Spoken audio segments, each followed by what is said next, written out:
Va-t'en pas, t'es à la bonne chaîne YouTube, le monde de Perrault. Aujourd'hui, thématique un peu Halloween, je te présente mon top 5 des jeux thématiques épeurantes, mystère et boule de gomme. Bref, ça va être du bonbon cet épisode-là. Je te présente 5 jeux que tu peux jouer dans le mois d'octobre, novembre, puis tout au long de l'année si tu veux, mais qui ont une petite saveur. Ouh. Et voilà mon top 5! Ah ouais, le fantôme, part l'intro là. Merci, merci.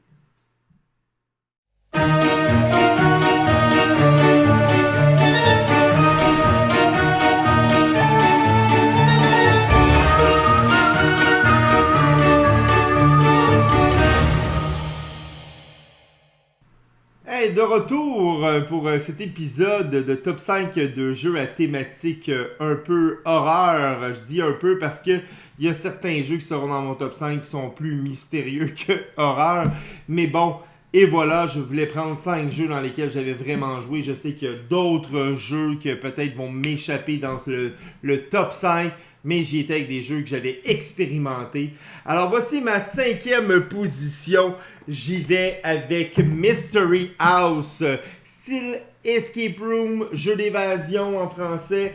Mystery House te plonge dans des scénarios où tu devras à l'aide d'un manoir en 3 dimensions qui sera sur la table comme vous pouvez voir dans les images présentement. Une panoplie d'aventures qui te permettent à toi et tes copains et tes copines de résoudre des énigmes et à travers les solutions d'avancer dans le manoir. Alors les thématiques évidemment sont à saveur un peu halloweenesque et tu peux justement dans cette boîte-là avoir une aventure qui se démarque, ma foi, je trouve, des autres escape rooms qui existent sur le jeu comme Unlock ou le jeu Exit. Il y en a d'autres, mais j'ai nommé les plus connus pour l'instant. Mystery House, je vais être franc avec vous, je n'ai pas fait encore tous les scénarios, donc c'est dur pour moi de le mettre plus haut que la 5e place dans mon jeu, mais je trouve que en temps d'Halloween, tu veux... vous aimez justement les jeux un peu plus d'horreur, visiter un manoir, est-ce qu'on peut résoudre des choses, il y a quelque chose de paranormal dans la maison. Je trouve que Mystery House vient vraiment là, ajouter là, à ce thème-là. Et ça prend un téléphone cellulaire avec l'application de Mystery House ou tout simplement un iPad pour participer. Je crois que le PC pourrait être correct aussi, mais je ne l'ai pas expérimenté, alors je ne vais pas vous dire n'importe quoi. Mais beau petit jeu. Alors, c'était ma 5e position.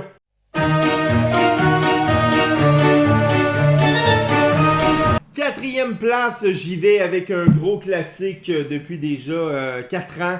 Le jeu Mysterium. Alors, c'est pas vraiment un jeu d'horreur, mais vous vous souvenez sûrement du jeu à thématique clou, le jeu d'enquête. Ben là, on y était un peu plus dans l'univers sombre des cartes avec plusieurs significations. Joue de 1 à 8 joueurs. Je dis 1 à 8 joueurs, il y a 6 personnages et il y a un 7e joueur qui est le fantôme. Mais parfois, le fantôme a tellement de choses à régler que parfois, nous, on joue à 8 parce qu'on met 2 fantômes qui s'entraident et qui s'échangent des cartes pendant le jeu. Alors, j'expliquerai pas tous les règlements ici, évidemment, mais c'est un jeu qui a été ultra populaire. Un jeu d'ambiance. On essaie de trouver le criminel, la personne qui a fait le meurtre encore avec l'arme et dans quel lieu. Mais je trouve que ça l'ajoute. C'est un jeu qui est placé sur la table, comme vous pouvez le voir dans les images. Et à l'aide de questions et à l'aide du fantôme qui ne peut pas communiquer avec les autres joueurs derrière son panneau, doit essayer de donner des indices à l'aide de grandes cartes pour essayer de faire deviner qui pourrait être le meurtrier ou la meurtrière. Et ce qui est le fun, c'est que chaque personne autour de la table essaye de trouver son propre meurtrier ou meurtrière, arme et lieu. C'est pas tout le monde qui cherche la même chose. Alors, ça amène une saveur assez particulière pour le jeu Mysterium. Si vous ne l'avez pas essayé, bien évidemment, c'est à se procurer, au moins dans vos connaissances, que quelqu'un l'aille. On a joué plusieurs fois à la maison avec des amis, etc. Mysterium, 4e position.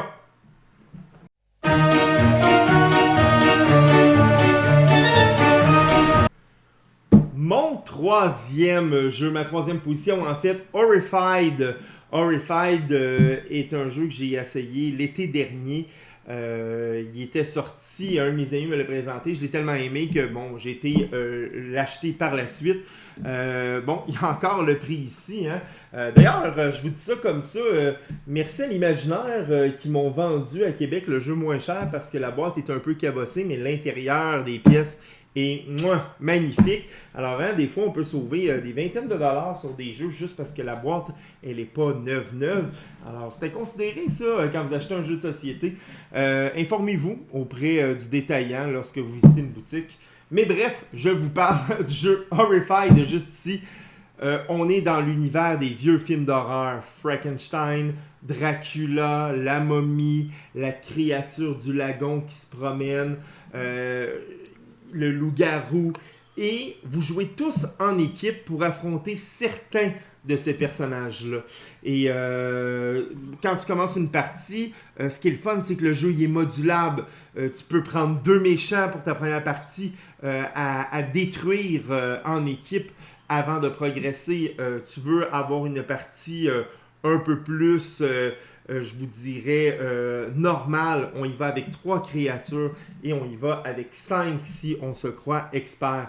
Bref, chaque joueur autour de la table incarne un personnage du village qui a plusieurs actions, telles prendre des objets sur le sol, se déplacer, emmener avec soi un villageois ou tout simplement résoudre les quêtes qui sont demandées. Et ce qui est le fun, c'est que c'est un jeu asymétrique.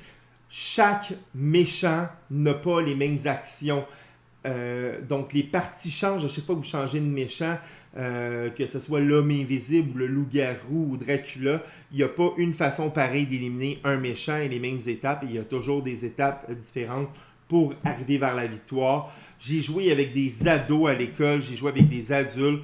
Tout le monde aime ça, mais attention, le jeu Horrified est un jeu coopératif où tout le monde est en équipe contre le jeu et il peut être victime de ce qu'on appelle le joueur alpha. Celui qui dit à tout le monde autour de la table qu'est-ce qu'il devrait faire pour qu'on remporte la partie. Ça peut être un peu agaçant si vous voulez avoir une belle expérience et que tu es ce type de joueur-là, ben ferme-la, hein, laisse le monde jouer, puis même s'ils font des erreurs, c'est pas grave. Dans la vraie vie, on en fait des erreurs, puis tu prends pas les décisions pour tout le monde, hein, Germain ou Germaine.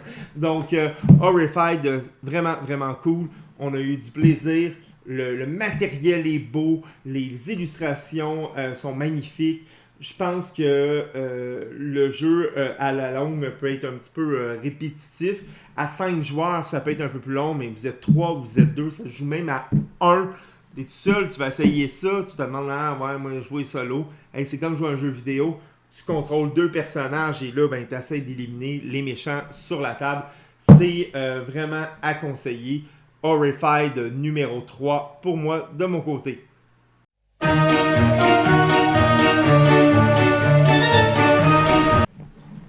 Ma deuxième position, Zombicide. T'es un maniaque de zombies. Achète ce jeu-là qui est la représentation de ce qu'on appelle un Ameritrash. Brasser des dés et espérer avoir des bons résultats pour tuer des zombies un peu par-dessus la map. Si vous êtes un ancien gamer, ça me fait beaucoup penser à HeroQuest. Donc, vraiment dans la map et comment on se promène, etc. On a des personnages, des barbares, etc. Parce qu'ici, j'ai Zombicide, la version Black Plague. Alors, la peste noire, mais il y a des versions futuristes. Il y en a avec des aliens, donc si vous n'aimez pas la thématique zombie, même si ça s'appelle Zombicide, ils ont trouvé des façons de garder la mécanique du jeu, mais d'enlever ça. Mais là, on parle d'Halloween. Zombicide, j'ai adoré jouer à ce jeu-là. Je l'ai joué seul, j'ai joué avec des amis. On a tout le temps un panneau qui est modulable, qui se change, donc c'est pas toujours les mêmes lieux qu'on fait. Et il y a des figurines extraordinaires dans le jeu. C'est le fun de les voir. Et on se déplace à travers un donjon et on doit résoudre une mission qu'on sait au départ du scénario. Et plus on progresse, ben, plus on a des points d'expérience et plus on développe des capacités. C'est une grosse brique, je ne vous le cacherai pas que ça coûte cher. Mais Zombicide, c'est un jeu qu'on aime ou qu'on n'aime pas du tout. Ça dépend vraiment du genre. Mais vu qu'on est dans la thématique Halloween, moi je pense que c'est un jeu qui va plaire à ceux qui aiment l'Halloween, à ceux qui trippent sur les films de zombies. Vraiment, c'est pas un jeu qui a une réputation à faire. Les gamers connaissent ce titre-là, ont déjà joué. Et on passe vraiment un bon moment. Quand tu investis de l'argent là-dedans, ben, par la suite, tu peux faire vraiment plusieurs parties avec les mêmes joueurs ou même changer de joueur et continuer à jouer et avancer. Zombicide, je le recommande fortement.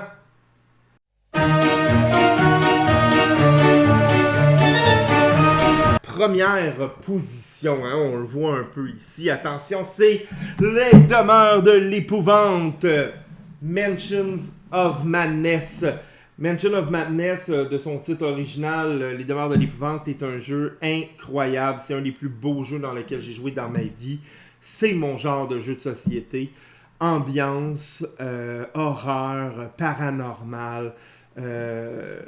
C'est l'écrivain Lovecraft qui est derrière tout ça. L'auteur de Horreur à Arkham, un autre jeu de société. Et là, vous allez dire, attends, tu as fait un top 5 de jeux d'horreur et tu n'as pas mis Horreur à Arkham, le jeu de base, et Horreur à Arkham, le jeu de cartes. Aïe aïe, tu connais rien aux jeux de société. Bon, tout d'abord, je voulais pas prendre tous les titres de l'univers d'Arkham et les mettre tout simplement à travers mon top 5. C'est pas pour rien que j'ai mis ce jeu-là en première place. C'est à l'honneur aussi de la thématique horreur à Arkham. Et ça, ben, je trouve que c'est la version que j'aime le plus, malgré que celui avec le jeu de cartes est vraiment amusant. Cette grosse brique-là coûte cher. Il y a des belles figurines.